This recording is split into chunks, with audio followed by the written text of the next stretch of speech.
राहुरी सहकारी साखर कारखाना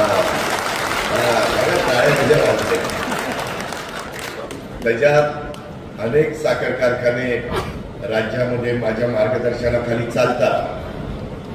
मला तर परवा अचानक त्या माळेगावचे चेअरमन पद घ्यावं लागलं.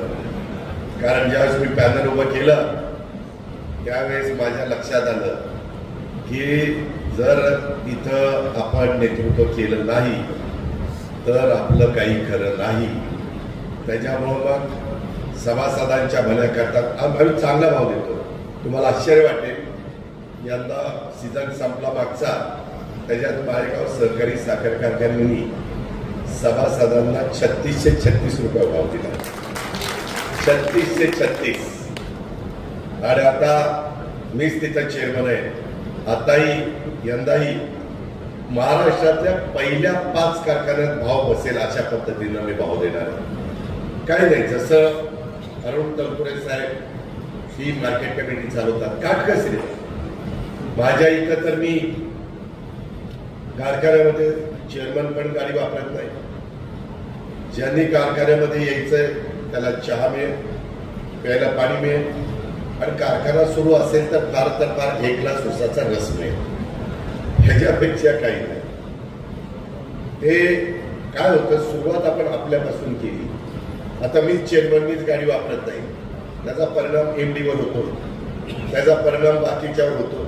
ते व्हाईस चेअरमन होतं, ज्याला चेअरमनच गाडी वापरत नाही, आपण कशी वापरायची. डायरेक्टरचा तर प्रश्नच नाही. ती संस्था ही समाजाची, ही शेतकऱ्यांच्या मालकीची, ती काटकसरीनं चालवली तर 3636 भाव निघू शकतो. एवढा भाव येण्या कमालीचं काम नाही. माझ्या माहितीप्रमाणे अहिल्यानगर जिल्ह्यात एकाही कारखान्याचा तेवढा भाव नसेल. आम्ही यावेळेस महिलांना लाडकी बहीण योजना आणलेली आहे. त्याच्यामध्ये मध्ये बातम्या येतात, लाडक्या बहीण योजनेचे पैसे काही पुरुषांनीच घेतले. हे चालणार नाही, त्या पुरुषांना सोडणार नाही. ते पैसे लाडक्या बहिणींकरता, आमच्या घरी मुलींच्या करता, बहिणींच्या करता, मातांच्या करता, ज्यांचं 2.5 लाखाच्या आत वर्षाचं उत्पन्न आहे. आणि त्याच्यामुळं मध्ये एक बातमी आली, औषध नोकरीला तेच पैसे घेतात. नाही चालणार. शेवटी नियमांनी सरकार चालतं. शेवटी कायद्याने, संविधानाने, घटनेने राज्य आणि देश चालतो, परिसर चालतो. आणि त्याकरता ज्यावेळेस अशा प्रकारच्या तक्रारी येतात त्याच्यात ना कुणाला त्रास व्हावा ही अजित पवारची किंवा महायुतीच्या सरकारची धारणा अजिबात नाही. पण चुकीचं होत असेल तर ते थांबवलं पाहिजे, दुरुस्त केलं पाहिजे. या प्रकारे आम्ही तिथं जातो. आज 45,000 कोटी रुपये वर्षाचे, मी 7 लाख, यंदा 7.5 लाख कोटीचा अर्थसंकल्प राज्याच्या करता सादर केला. पुरवणी मागण्यांच्या सहित आता त्याच्यात 45,000 कोटी माझ्या लाडक्या बहिणींना जातात वर्षभरात. नरेंद्र मोदी साहेबांच्या नेतृत्वाखाली हे महायुती तिथं एनडीएचं सरकार काम करत आहे. इथं आम्ही सगळेजण, देवेंद्र फडणवीस, एकनाथराव शिंदे, मी आणि आम्ही आमचे पक्ष महायुतीचं सरकार काम करत आहे. कधी कधी कुठं काही चुकल्यानंतर पेपरमध्ये, टीव्हीमध्ये तुम्ही बघता कोण काय करतंय. चुकीचं समर्थन मी करतच नाही. माझ्याही कोणी चूक केली तर त्याबद्दल मी कारवाई करणारा कार्यकर्ता आहे. मी एकदा तुम्हाला समजून सांगेन, 2दा समजून सांगेन, 3दा समजून सांगेन, पण इजा बिजा तिजा झाल्यानंतर 4थ्यांदा मी काही समजून सांगत नाही. हा माझा स्वभाव नाही. आणि त्यामुळं जर झोपेचं सोंग घेतलेलं असेल तर त्याला आपण जागाच करू शकत नाही. मला नवीन पिढीला आता इथं हास्य आहे, इथं बाकीचे कार्यकर्ते, मला त्या सगळ्या तरुणांना सांगायचं, बाबांनो, आम्ही पण आमच्या राजकीय जीवनाची सुरुवात केली. मला नशिबाने माझ्या बारामतीकरांनी साथ दिली. मी वयाच्या 30व्या वर्षी खासदार झालो. पहिला खासदार झालो, सुधाकर नायकांच्या मंत्रिमंडळात राज्यमंत्री झालो. आणि त्याच्यानंतर मग वेगवेगळी पदं मला मिळत गेली. मी माझ्या भागातल्या जनतेचा विश्वास संपादन केला. यावेळेस 8व्या वेळेला मी तिथं आमदार झालो. 8व्या वेळेला.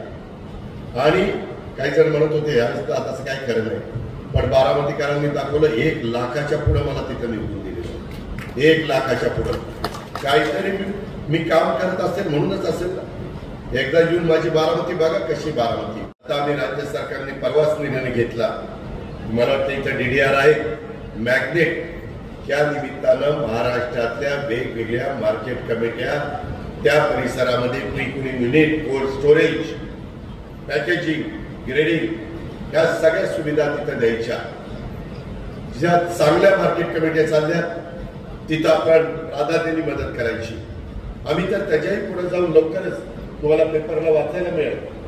आम्ही मार्केट कमिटीच्या बाबतीमध्ये राज्यातली मुंबई मार्केट कमिटी असेल, राज्यातली नागपूर मार्केट कमिटी असेल, पुणे हवेली मार्केट कमिटी असेल, या मोठ्या मार्केट कमिटीच्या बाबतीमध्ये देखील काही निर्णय महायुतीचं सरकार घेऊ पाहतंय आणि त्याच्याबद्दलचा एक विषय हा कॅबिनेटला महिना 2 महिन्यातच येऊन आम्ही मंजूर केलेला असेल. त्याच्यातनं काही मार्केट कमिट्या इतक्या वाईट चाललेल्या आहेत की त्यांचं इलेक्शन घेण्याच्या करता अधिकाऱ्यांनी सांगितलं एवढे पैसे भरा, इलेक्शन घ्यायचं, पैसे भरत इलेक्शन घ्यायला देखील त्यांच्याकडे पैसे नाही, झाडलोट करायला त्यांच्याकडे पैसे नाही. आज मला अरुण तनपुरे साहेब सांगत होते तुमचे सभापती की दादा हे आम्ही जे काही उपहारगृह सुरू केलेलं आहे त्यामध्ये आम्ही 20 रुपयामध्ये जेवण शेतकऱ्यांना देणार.